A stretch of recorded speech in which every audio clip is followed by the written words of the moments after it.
IT로 보는 세상 이슈 수다. 이 시간 김덕진 IT 커뮤니케이션 연구소 소장과 함께합니다. 안녕하십니까? 네, 안녕하세요. 반갑습니다. 김덕진입니다. 반가운 소식인데요. 올림픽처럼 4년 만에 열리는 국제 사이보그 올림픽에서 우리나라가 재활 로봇 분야에서 우승을 차지했어요. 네. 먼저 어떤 대회인지 설명해 주시죠. 네, 사이베슬론 2024라는 대회가 이번에 열린 거고요. 3회째 열리는 대회입니다. 그런데 이제 4년마다 스위스를 비롯해서 전 세계에서 개최되는 대회이고요. 네. 신체 장애를 로봇 기술로 극복하는 대회라고 보시면 될 것 같아요. 네. 그래서 일명 사이보그 올림픽이라고 불리는데 이게 이제 취리 연방 공과대학교에서 이제 주최하는 대회거든요. 사이베슬론이란 말이 이제 인조인간 얘기할 때 사이보그라고 하잖아요. 예. 그 사이보그랑 그다음에 라틴어 에슬론, 그러니까 우리가 체육이나 운동하는 그걸 합성어로 보시면 될 것 같아요. 예. 그래서 실제로 이 선수들이 장애를 가진 선수들인데 이 장애를 가진 선수들을 파일럿이라고 부릅니다. 그러니까 네. 어떻게 우리가 비행기 탑승하는 것처럼 그래서 파일럿이라 부르고요. 메달을 선수랑 또 장비를 만든 회사나 기관 모두에게 이제 수여를 하게 돼요. 그래서 뭐 예를 들면은 뭐 하반신 마비 장애인이 로봇을 착용하고 여러 임무를 수행하는 웨어러블 로봇 같은 대회도 있고 실제 8가지 종목의 경기가 있어요. 그래서 이번 대회가 26개국에서 71팀, 71팀이 참여한 것인데요. 한국에서는 이제 2개 이제 대회에 참여를 했고 뭐 스위스 현지에서도 생중계를 하지만 우리나라 같은 경우에는 국내에 같은 시설에서 온라인으로 이제 하이브리드로 같이 되거든요. 그래서 스위스 현지랑 국내랑 또 다른 나라들 연결돼서 같이 한 시간에 딱 경기 시작 이렇게 보시면 돼요. 그러니까 우리나라 팀들은 우리나라에서 똑같은 이제 시스템을 만들어 놓고 참여를 했는데 거기서 이제 우승을 했다라고 말씀드릴 수 있을 것 같습니다. 우리나라가 재활 로봇 분야에서 우승을 차지했다고요? 네, 일단은 연세대학교 팀인데요. 재활 로봇 자전거 종목에서 올해 처음으로 우승을 했습니다. 네. 연대 기계공학부 신동준 교수 연구팀에서 직전 대회 우승국인 네덜란드를 0.3초 차이로 제치고 우승한 것이에요. 그래서 비어게인이라는 팀이고 6분 2초를 기록했는데요. 네. 실은 이제 2020년 대회도 이 팀이 출전을 했었어요.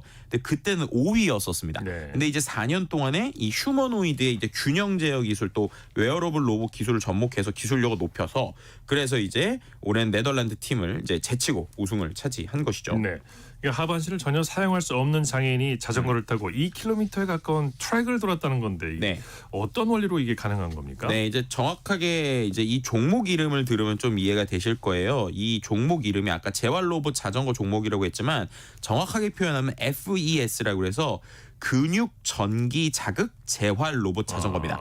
그러니까는 이 어떻게 보면은 이 하반신이 마비되신 장애인이 실제로 이 자전거를 타는 거예요. 네. 근데 탈 때 이 다리 쪽에다가 전기 자극을 준 거 네. 보시면 돼요. 그런데 로봇 자전거를 타고 1960m의 트랙을 완주하는 경기입니다. 전기 자극을 주면 근육에 힘이 들어간다는 얘기인가요? 네, 그렇죠. 그래서 이걸 어떻게 하는 거냐면 단순히 그냥 전기 자극을 막 주는 게 아니라 인공지능이 여기에 이제 들어가요. 그래서 인공지능이 최적의 근육 수축 신호를 생성을 합니다. 예. 그래서 이제 모터 등의 외부 동력 없이 장애인의 근육만으로 자전거를 주행할 수 있게 되는 거예요. 그러니까 장애인분이 어쨌든 근육 상태가 손상이 돼 있어도 우리가 운동신경을 갖고 자전거를 돌리겠다라는 움직임은 줄 수 있단 말이에요. 예. 그럼 그런 것들 뇌를 가지고 움직임을 하겠죠. 그럼 근육이 아주 미세하게 움직일 겁니다. 그럼 아주 미세하게 움직이는 걸 AI가 감지를 해서 그걸 증폭시켜 주는 거예요. 쉽게 말해서. 그렇게 되면은 실제로 이제 인공지능 알고리즘이 근육 수축 신호를 생성을 해서 자전거를 주행하도록 하는 거니까 어떻게 보면은 장애인분의 어떠한 그 의지 그리고 그 안에서의 약간의 신경 센서 그거를 AI가 딱딱 타이밍에 맞춰서 증폭을 해줘서 실제로 바퀴를 돌릴 수 있게 이렇게 이제 하는 이제 기술이라고 보시면 될 것 같습니다. 단순히 로봇 보조 장치가 아니라 장애인 본인의 근육을 활용할 수 있는 웨어러블 기기네요. 네, 맞습니다. 그래서 이거 같은 경우에는 그래서 이 대회가 말씀드린 대로 이 기계와 함께하는 코파일럿 그러니까 탑승을 하는 이 장애인 분도 훈련을 하셔야 되고 그리고 그 훈련에 맞춰서 실제로 이러한 기술이 같이 나오는 거예요. 그러다 보니까 실제 이번에 이 파일럿이 된 임훈섭 선수 같은 경우에는 2021년에 교통사고로 하지 완전 마비 장애를 얻었어요. 그랬는데 2023년 10월에 이 연구팀에 합류한 것이고요. 그래서 실제로 연세대 전임연구원으로 입사를 해서 직접 로봇 개발에도 참여를 한 겁니다. 그래서 실제 이걸 하면서 이 어떻게 보면 장애인이 되신 분도 본인이 이 덕분에 사회로 나와서 많은 사람과 어울릴 수 있게 됐고요. 그 다음에 네. 대회를 준비하면서 또 하체 근육량 자체가 크게 증가했다고 해요. 그래서 예. 건강 상태도 좋아진 건데 재활에도 도움이 되겠어요. 그렇죠. 크게. 그러다 보니까 이제 본인의 근육을 활용해서 근육량을 늘리고 중요한 건 신체 기능이 퇴화될 수 있잖아요. 네네. 이런 걸 막는 데 쓸 수 있습니다. 또 근육 자극 장치가 그럼 밖으로 드러나 있으면 좀 이상하다 이럴 수 있잖아요. 근데 이게 다리 레깅스 안쪽에 의복 형태로 있어요. 아, 그렇군요. 네, 그러니까 이제 외관상으로 사람들이 볼 때는 부담이 적고 그냥 자전거를 움직이는 것처럼 보이는 거예요. 또 오래 착용해도 불편이 좀 덜할 것 같은데요. 네, 그러니까 장시간 착용해도 불편하지 않은 게 이번에 예. 연구팀이고요. 그래서 말씀하신 것처럼 이 기술의 포인트는 뭐냐면 마비된 사람뿐만 아니라 근력 보조가 필요한 노약자 네. 혹은 이동이 불편한 일반인들까지 적용시킬 수 있을 것이다 라고 예. 하는 이 연구를 지금 하고 있는 것이라고 보시면 될 것 같고 이런 네네. 것들이 이른바 우리가 요즘엔 탈 것들을 전반적으로 이제 모빌리티라고 부르는데 똑똑한 모빌리티, 그러니까 스마트 네. 모빌리티 연구에 이게 이어갈 수 있다는 게 또 고무적인 내용이라고 볼 수 있을 것 같습니다. 예. 이번 사이버고 올림픽에서 재활 로봇뿐만이 아니고 웨어러블 로봇 종목에서도 우승을 차지했죠. 네, 실제로 우리나라가 말씀드린 대로 이 대회가 8개 종목인데 네. 나간 게 2종목이거든요. 근데 두 예. 종목 다 우승을 했어요. 네. 그리고 이제 연대 이번 팀은 이제 처음 했지만 지금 말씀드리려고 하는 이 카이스트에서 이번에 출전한 웨어러블 로봇 종목은 4년 전에도 우승을 했었습니다. 예. 그러니까 2연속 이제 2연패라고 우리가 표현하죠. 2번 연속 이제 우승을 한 것인데요. 이 카이스트 팀 같은 경우에는 2020년에도요. 처음으로 이제 이 대회 나갔을 때 일본이 우승하는 거 아닌가 이런 얘기를 네. 들었었거든요. 근데 우리나라가 우승을 한 거예요. 예. 공경철 기계공학과 교수가 이끄는 카이스트의 엑소랩 무브랩이라는 연구팀인데 이 연구팀이 이제 하반신 완전 마비 장애인용 웨어러블 로봇인 워크온 슈트라는 것을 만든 겁니다. 네, 네. 그럼 실제 이 대회는 이제 어떤 대회냐면요. 앞서서는 자전거를 타는 대회잖아요. 근데 이거는 자전거 수준이 아니라 실제로 이 수트를 찬 사람이 10개의 미션을 해야 돼요. 예. 근데 10개의 미션이 어떤 거냐? 예를 들면 웨어러블 로봇을 이제 생각해 보시면 하반신 장애가 있으면 웨어러블 로봇이 있더라도 아예 허리 밑에 힘을 못 쓰니까 이 로봇이 있더라도 일종의 이제 보조기구 우리가 말하는 지팡이 같은 걸 양손에 쥐고 있어야 돼요. 예. 그런데 이게 어떤 코스냐면 예를 들면 그 로봇을 짚고 있는 상태에서 계단 난간을 잡지 않고 계단을 오르내린다거나 양손을 사용해서 선체로 칼질을 사람이 하는 거예요. 그러니까 완전히 이거에 의지를 해야 되는 거죠. 예, 또 예. 지정된 구간에서 목발 없이 자유보행하기 이런 식의 10개의 미션이 있는데 이 미션이 때로는 너무 어렵다라는 얘기를 들을 정도였거든요. 예. 그런데 이 주요 미션을 우리나라에서 6분 41초 내에 했는데 이게 얼마나 대단한 거냐면 모든 미션을 10분 이내에 완수한 팀이 우리나라가 유일했습니다. 네. 그러니까는 이제 2위 스위스, 3위 태국 팀을 아주 여유 있게 따돌릴 정도였다고 보시면 될 것 같고요. 네. 그래서 이렇게 우리나라의 기술력을 좀 보여준 것이죠. 대단합니다. 우리나라 기술력. 네, 그러니까요. 최근에 개발되는 웨어러블 로봇은 과거의 의족과는 차원이 다르다면서요. 그렇죠. 이제 어떻게 보면은 과거의 의수나 의족 같은 경우에는 주로 사용자들에게 좀 제한적으로 조금 움직이는 거. 그리고 더 큰 건 외형적인 보조였잖아요. 예를 들면 뭐 손이 없으면 보기 안 좋다고 하니까 비슷하게 손을 차는 수준이지 예. 실제로 이 손이 내 손처럼 움직이는 수준은 아니었단 말이에요. 그런데 최근에 웨어러블 로봇 같은 경우에는 사용자가 더 자연스럽게 일상 활동에 참여할 수 있도록 설계가 네. 되고 있습니다. 네. 뭐 예를 들면 대표적인 지능형 로봇 의수로 뭐가 있냐면요. 사용자가 손가락 끝에서 압력을 직접 느낄 수 있게 해주는 촉각 피드백인 거예요. 그러니까 예, 예. 이게 어떻게 보면 의수라는 게 우리 옛날로 치면 인형손 같은 거잖아요. 네. 그런데 이 손의 끝에서 실제 감각이 느껴지는 거예요. 예, 예. 이런 것들이 어떻게 되는 거냐? MIT에서 개발한 로봇인데 손가락의 움직임에 따라서 사용자가 서로 다른 압력을 감지할 수도 있고요. 또 일상적으로 손을 활용하는 작업도 할 수 있는 겁니다. 그뿐만 아니라 의족과 비슷하게 바이오닉 다리가 있는데 예. 이거는 생물학적으로 무릎과 유사한 동작을 재현해서 이 걷기나 계단 오르기 같은 복잡한 동작도 수행할 수 있어요.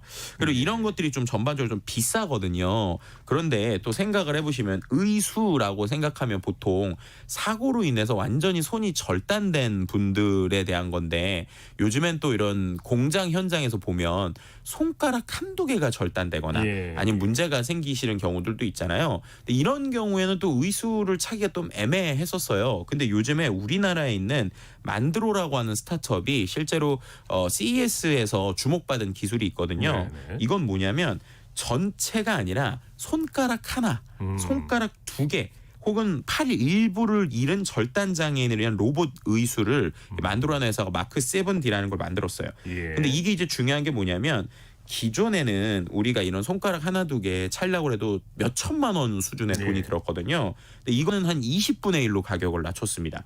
그리고 예. 무게가 200g에 불과하고 저도 이제 가서 봤는데 제일 놀라웠던 건 뭐냐면 예를 들면 손가락이 제가 만약에 뭐 검지가 이렇게 뭐 아니면 중지가 만약에 안 움직여진다. 네. 그래서 중지가 안 움직여져서 여기다가 로봇으로 손가락을 찼다라고 생각을 해보세요. 아니면은 내가 만약에 엄지랑 검지 중에 검지에 이 로봇 손을 손가락을 찼다고 생각해 보시면 우리가 만약에 카드 같이 얇은 걸 집으려고 그러면 이게 잘 안 되잖아요. 그렇죠? 근데 얘는 어떤 식이냐면요. 로봇의 예를 들어서 제가 엄지와 검지가 예를 들면 로봇 손가락이다라고 예. 생각을 해보세요. 그럼 중지에다가 가운데 손가락에다가 링 같은 걸 차요. 그 다음에 제가 실제로 중지를 약간 움직이면 그 움직임을 똑같이 흉내를 내서 검지가 움직여요. 그럼 예를 들어서 어떻게 되냐면 카드같이 얇은 거를 실제 제 머릿속으로 이제 엄지와 검지로 짚는다고 생각 안 하고 예. 엄지랑 중지로 짚는다는 느낌으로 이렇게 움직이잖아요. 네. 그러면 검지, 이 로봇 손가락이 같이 움직여요.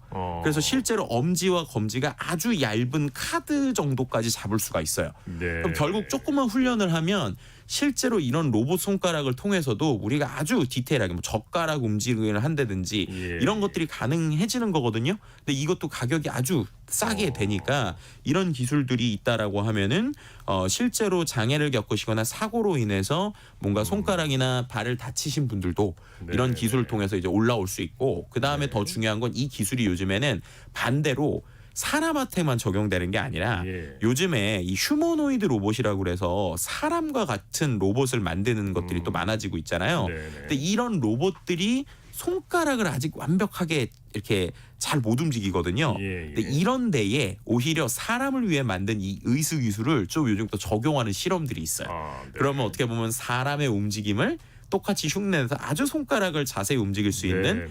이 휴머노이드까지 만드는 쪽으로 이런 쪽까지 연구가 좀 확장이 되고 있습니다. 그러니까 이제 이런 웨어러블 기기를 착용할 수가 있었는데 이제 스스로 이제 내가 할 수 있는 마치 그 영화 아이언맨 슈트처럼 이렇게 착용할 수 있는 그런 단계네요. 네, 실제로 이것도 앞서서 말씀드린 이 카이스트 연구팀에서 네. 아까 그 하반신 마비되신 분이 실제로 움직임을 하는 웨어러블 로봇을 통해서 우승을 했다고 그랬잖아요. 예, 예. 그럼 이제 역으로 그럼 하반신이 불편하신 분들이 어떻게 이렇게 걸을 수 있는 수준의 다리랑 비슷한 거거든요. 로봇 예. 다리인 거예요. 예. 이 로봇 다리를 어떻게 착용할까라는 걸 한번 생각을 해보세요. 그거 참 상상이 안 가는데. 그렇죠. 그럼 과거에는 이 예. 무거운 로봇 다리를 다른 사람이 보조를 해서 예. 채워주거나 아니면 그렇죠. 이걸 안정적으로 차기도 예. 어려웠을 거잖아요. 그리고 또 걷는 것도 이렇게 편치 않고. 그렇죠. 근데 이번에 이 말씀드린 연구팀이 만든 게 말씀하신 것처럼 아이언맨 수트처럼 돼 있는 건데요. 저도 영상을 보고 상당히 놀랐어요. 예. 이게 어떤 식이냐면요. 예를 들면 휠체어에 타신 장애인분이 이 로봇 다리 근처로 가요. 네. 그럼 로봇 다리가 실제로 제가 휠체어에 타 있는 사람을 인지를 해서 슬쩍슬쩍 걸어옵니다. 그래서 다리만 네, 다리만 이렇게 다리만 걸어와요. 걸어온다고요? 네, 다리 하체만 이렇게 제 주변으로 걸어와요. 그럼 이제 제가 그걸 보고 이제 장애인분이 어떻게 되는 거냐면 휠체어랑 이 다리가 잘 착용될 수 있도록 제가 로봇 다리 앞쪽으로 가잖아요. 예. 그럼 이 로봇 다리가 제 위치를 정확하게 한 다음에 로봇 다리가 무릎을 굽혀요. 그럼 생각해 보시면 휠체어에 우리가 이렇게 앉아 있을 거잖아요. 예, 예. 그럼 로봇 다리가 각도에 맞춰서 무슨 우리가 정말로 아이언맨 수트 입듯이 네네네. 얘가 딱 다리가 열려가지고 쫙 내려와서 무릎을 굽히고 실제 다리에 탁 착용을 해줘요. 이야. 그리고 나면은 얘가 이제 그 안에서 실제로 찰컥하고 어떻게 보면 다리에 맞게 이렇게 조여주는 거예요. 그럼 그 상황에서 이제 휠체어에 타신 분이 네. 내가 말하는 보조기구를 가지고 으쌰 하고 일어나면 예. 얘가 거기에서 지금 저는 하체를 못 쓰는 거잖아요. 근데 그 상황에서 전기 신호를 줘서 일어날 수 있게 해주는 야. 거예요. 그러면 어떻게 보면 예전에는 수많은 사람들이 이거 차게 하는데도 이게 무겁기도 하고 네. 불편해서 이거 차는 데만도 한참 오래 걸렸거든요. 근데 이제는 로봇 다리가 이제 주변에 서 있으면 이렇게 차서 만들어주고 또 반대로 끝났다. 예. 그래서 이제 이걸 풀어야 된다라고 하면은 똑같은 원리로 로봇 다리가 이걸 풀기만 버튼 누르면 자기가 무릎을 이렇게 일어나서 참. 로봇 다리가 위치에 가서 충전하는 이 정도 기술까지 네. 온 거니까 이거야말로 정말로 아이언맨 수트 같은 느낌이죠. 로봇 다리가 걸어와서 굽혀서 딱 착용까지 해주고 네. 뭐 일어나기만 내 의지만 갖고 일어나면 되는 거죠. 그쵸. 그러면 예. 그러니까 이거야말로 정말 장애인을 위한 웨어러블 로봇 기술의 결정체다 이렇게 얘기하고 있고 예. 전 세계에서도 이번에 이 기술을 보고 상당히 놀라하고 있거든요. 예. 그러니까 이런 기술이야말로 저는 이제 어떻게 보면 지금은 정말로 완전히 하반신을 못 쓰는 장애인분들을 위해서지만 우리가 뭐 요즘에 보면 이제 어르신들이 나이가 들면 좀 걷는 게 불편하신 분들도 있고 그리고 뭐 예를 들면은 뭐 여러 가지 파킨슨이나 이런 걸 하면은 파킨슨병 네. 같은 경우에 걸리시면 아무래도 좀 걷는 것들에 대한 불편함이 계속 늘어나잖아요. 근데 이런 분들한테 내가 자고 일어나면 로봇이 와서 다리에 딱 차서 내 걷는 걸 도와준다. 네. 생각만 해도 정말 정말 대단하다. 그리고 이런 기술이야말로 정말 우리에게 나중에 필요하겠다라는 생각이 드는 거죠. 네. 마치 그 영화에 나오는 장면이 이제 현실이 된 느낌이에요. 네, 그러니까요. 하반신 마비 장애인이 이제 로봇의 도움으로 자전거를 타고 2km 트랙을 돌았다고 했는데 그렇다면 등산도 가능하겠어요? 그러니까 향후에는 가능해지지 않을까라는 생각을 해요. 왜냐하면 앞서서 지금 저희가 첫 번째로 일단 자전거 타는 거 말씀드렸잖아요. 근데 자전거를 2km 트랙을 돌았다고 그러면 우리 생각으로 그러면은 실제 트랙인가라고 할 수 있지만 예. 아직까지 이게 연구 단계다 보니까 이제 실제 트랙은 아니고 우리가 보통 이제 사이클 이제 헬스장 같은 데서 타는 거 예. 있잖아요. 그런 식으로 실제 전 세계에 있는 사람들이 각자 이제 사이클을 타면 화면에 이제 사이클이 도는 거예요. 그러다 보니까 실제로 움직임은 할 수 있는데 네. 사이클이 돌면 각도라든지 특히나 이제 경사가 있을 수 있잖아요. 네. 그래서 그런 경사 부분까지를 해결은 아직 못했고 네. 평평한 데서 돌 수는 있거든요. 네. 근데 완만한 경사까지는 지금 가능하니까 이 기술이 좀 더 좋아진다. 네. 라고 하면 정말로 말씀하신 것처럼 장애인분들이라도 우리가 이렇게 산악자전거 탈 수 있는 이런 예. 시기가 뭐 오지 않으리라는 법은 없는 거죠. 몇 년 디테일한 안에 부분도 보완이 되겠죠. 그렇죠. 몇 년 네. 안에도 충분히 올 수 있지 않을까라고 예, 우리가 기대해 볼 예. 수도 있을 것 같습니다. 이 사이베슬은 6종목이라고 했는데 우리나라가 우승을 차지한 종목 외에 또 어떤 종목들에서 어떤 기술들이 등장했습니까? 네, 실은 이제 지난번까지는 6종목이었고 이번 2024년에 2종목이 추가돼서 총 8종목인데요. 8종목 중에서 2종목은 이제 우리나라 우승한 거 말씀드렸고 나머지 네. 6종목을 좀 말씀드리면 첫 번째로는요. 팔의수 레이스라고 해서 우리가 이 팔의수를 가진 사람이 다양한 물체를 정밀하게 잡고 조작하는 게 있고요. 네네. 두 번째로는 두뇌 컴퓨터 인터페이스라고 해서 이건 완전히 몸이 마비되신 분이 뇌 신호로만 어떤 명령을 주는 거예요. 네. 그래가지고 실제로 컴퓨터에 있는 화면 뭐 이런 것들에 대해서 뇌파에 대해서 아바타를 조정하거나 이런 것들에 대한 움직임을 하기도 하고요. 세 번째는 시각 보조 레이스라는 게 있습니다. 네. 이건 뭐냐면 시각 장애인이 스마트 장치를 활용해서 주변 환경을 인식하는 거예요. 예를 들면은 비어 있는 좌석이 어디 있는가 이런 거를 이 스마트 장비를 통해서 한다든지 색상을 구별한다든지. 네, 그러니까 이제 장애인분들이 우리가 이제 특히나 시각 장애인분이 색깔은 구분할 수 없잖아요. 그런데 스마트 보조 기구들을 가지고 예. AI가 지금 이건 빨간색이에요, 노란색이에요 이런 걸 이제 알려주는 거죠. 장애물 피하기 같은 일상 보조를 하기도 하고요. 네. 네 번째 이건 전 정말 다이나믹했는데 다리 의족 레이스라는 게 있어요. 이거는 뭐냐면 한쪽 다리가 이제 불편하신 분들이 있을 거잖아요. 그분들한테 다리 의족을 사용을 해서 다양한 지형을 이동하는 거거든요. 네, 근데 네. 이게 단순한 편평한 데가 아니라 계단 오르기, 경사진 곳에서 균형 잡기 이런 것도 하고요. 다섯 번째는 로봇 보조 레이스라는 건데 이거는 진짜 로봇 강아지 같은 게 있는데 그거를 장애인분이 뭔가 입술이나 뇌 같은 걸로 조절을 하는 거예요. 그래서 예. 실제로 장애가 있을 때 로봇이 우리에게 어떻게 도움을 줄 수 있는가. 또 이제 예. 여섯 번째는 휠체어 레이스인데 단순한 휠체어가 아니라 아주 복잡한 뭐 예를 들면 경사로라든지 계단을 오르는 거라든지 이런 네. 식의 휠체어를 쓰거든요. 그래서 이게 단순한 휠체어가 아니라 AI가 도와주는 로봇 휠체어. 그래서 어떻게 보면 이런 장애인분들이 실제 우리 생활에서 여러 가지 도움을 받을 수 있고 쓸 수 있는 이런 것들을 종합적으로 네. 평가하는 일종의 챌린지다. 뭐 이런 대회다. 이렇게 말씀드릴 수 있을 것 같습니다. 이 장애인을 위한 웨어러블 로봇 외에 일반인들의 아웃도어 활동을 돕는 웨어러블 기기도 개발 중이라고요. 실제로 이게 이제 우리나라에서 있는 거 하나 좀 말씀드리면 이번에 상용화가 됐어요. 윈이라는 건데 한 네. 300만 원 정도 선이거든요. 그래서 가격이 좀 있긴 하지만 이게 뭐냐면 앞서서 하반신 보조하는 기구들에 대한 말씀드렸잖아요. 네, 비슷하게 이거는 이제 허리에 차가지고 다리에다가 조금 이렇게 어떻게 보면 이제 막대기 비슷한 거 이렇게 보조 장치가 있거든요. 네. 그럼 이게 비슷하게 전력이랑 그다음에 그 안에서의 그 힘을 줘가지고 허리 힘을 강하게 해주거나 이제 약하게 도와줘요. 그럼 이거는 저도 이걸 차봤는데 네. 실제로 평지인데 이 센서의 값을 올리면요 마치 우리가 오르막길을 오르는 듯한 이런 훈련이 되기도 하고 예. 반대로 평지에서 내리막 같은 느낌을 얻기도 해요. 그럼 이 센서 값을 조절을 잘하면 반대로 힘이 없는 분들이 얘를 통해서 아주 쉽게, 그러니까 평지인데 내리막 걷는 느낌으로 예. 걸을 수가 있는 거예요. 편안해지는 거죠. 네, 그럼 편안해지는 거죠. 네. 반대로 이제 훈련을 해야 되면 이걸 차고 평지인데도 마치 산을 오르는 것처럼 훈련을 할 수 있는 예, 거거든요. 예. 그래서 자연스럽게 이 허리 힘을 강화시키거나 운동 효과도 운동 볼 수가 효과를 있고. 하는 거예요. 그래서 이런 예. 것들을 갖고 예를 들면 등산에서도 테스트를 하는데 등산길이 되게 높잖아요. 예, 예. 그럼 얘를 좀 이제 센서를 주면 등산길의 경사로를 이 다리가 느낄 때는 평평하게 느끼게도 해주는 예, 거예요. 그래서 예. 그런 형태들로 이제 우리를 보조하는 것들이 어떻게 보면 이런 로봇 기술을 통해서 이제 상용화가 되고 만들어지고 있다 이렇게 말씀을 드릴 수 네. 있을 것 같습니다. 이런 로봇이 상용화되면 이제 보행이 불편하신 뼈나 근육이 약해지신 어르신들에게도 참 큰 도움이 될 것 같아요. 그러니까요. 근데 지금은 아직까지 2시간 쓰고 배터리 있는데 한 300만 원 선인데 이런 것들이 이제 더 많아지면 아무래도 더 저렴해지겠죠. 그래서 결국에는 고령화 시대가 될수록 앞서서 말씀드린 장애인을 위한 로봇 기술들이 더 많아져야 되는 이유가 예. 결국 그게 일반 이렇게 어떻게 보면은 체력이나 여러 가지 퇴행이 오시는 분들한테 결국 도움을 줄 수 있는 기술로 연결이 예. 된다라는 거예요. 그래서 그런 부분에서 좀 이런 연구들이 좀 더 활발하게 될 필요들도 있는 것이죠. 네, 네.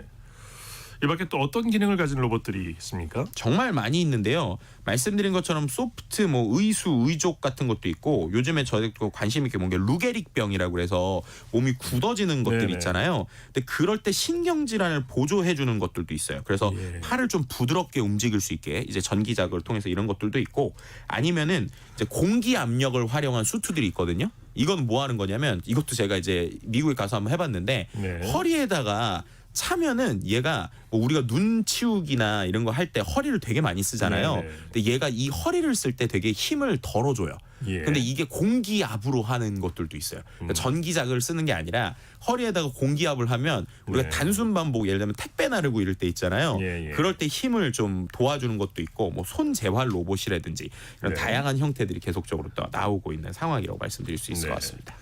우리나라가 이번 사이버슬론에서 두 종목에서나 우승을 차지했는데 이렇다면 세계적으로 우리나라 기술력을 인정받은 거겠죠? 네, 그렇죠. 두 종목 출전했는데 두 종목 다 그러니까요. 우승한 거니까 대단하다고 볼 수 있을 것 같은데 예. 그 외에도 우리나라에 되게 다양한 이러한 형태들이 많아지고 있어요. 예를 들면은 뭐 스마트 글러브라고 그래서 글러브를 끼고 재활 훈련하는 것들도 있거든요. 병원에서. 예. 손 운동을 하는 건가요? 그렇죠, 그렇죠. 그런데 이제 이게 글러브니까 약간씩만 움직여도 실제로 이 사람의 움직임을 센서가 다 파악을 하는 거예요. 아. 그러니까 되게 그냥 이렇게 그냥 만약에 재활한다고 손가락 움직여보세요 힘들잖아요. 근데 이거는 글러브 낀 다음에 되게 재미있게 뭐 야구 공이 날라올 때 잡는 네. 느낌이라든지 네. 이런 걸 줘서 아주 세밀하게 훈련할 수 있는 프로그램도 있고요. 또 예. 최근에 뭐 척추 손상 환자나 뇌졸중 환자를 위한 하체 재활 로봇 이런 것들도 네. 좀 나오고 있거든요. 그래서 우리나라의 좀 세계적인 기술들 특히나 이제 이런 장애인을 위한 웨어러블 로봇 개발에 대한 것들이 좀 있다 이렇게 말씀드릴 수 있을 것 네. 같습니다. 이 불가능이라 생각했고 기적이라고 여겼던 기술들이 이제 현실이 되고 있는데요. 네. 자, 이 로봇이 어디까지 발전하고 어디까지 가능하게 저는 어디까지 가능할까요? 그렇죠. 그죠. 지금 있는 재활 쪽에서는 자율 이동 로봇이나 개인화된 보조 로봇이 나올 것 같아요. 예. 그래서 한 사람 한 사람 보조해 주는 것도 웨어러블 로봇하고 제일 중요한 건데 외골격계의 로봇이 나올 겁니다. 외골격계? 네, 그러니까 뭐냐면 네. 우리로 치면 우리 뼈를 단단하게 해주는 것처럼 네. 얘가 도와줘서 그래서 지금 이거는 말씀드린 것처럼 장애인을 위한 기술이잖아요. 네. 근데 이게 결국 일하는 사람한테 되게 중요해진다는 거죠. 네. 허리 많이 쓰거나 힘들어하는 분들 네. 이런 분들한테 실제로 힘을 이제 받쳐줄 수 있는 이런 네. 로봇들이 되게 많이 나올 것 같고요. 운동에도 도움이 되고, 그렇죠. 예, 레저 활동에도 도움이 될 수 그렇죠, 있고, 그렇죠. 네. 그리고 이제 돌봄 그리고 사회적 상호 작용하는 거, 외로움을 덜어주는 로봇이라든지 결국에는 가상현실이나 원격 의료를 지원하는 이런 쪽의 기술들에 어떻게 보면 이런 장애인을 위한 기술들이 궁극적으로 우리 모두를 위한 기술로서 좀 확장될 수 있다. 뭐 이렇게 좀 말씀드릴 수 있을 것 같습니다. 네, 이슈 수다 여기까지 하겠습니다. 김덕진 IT 커뮤니케이션 연구소 소장과 함께했습니다. 말씀 감사합니다. 네.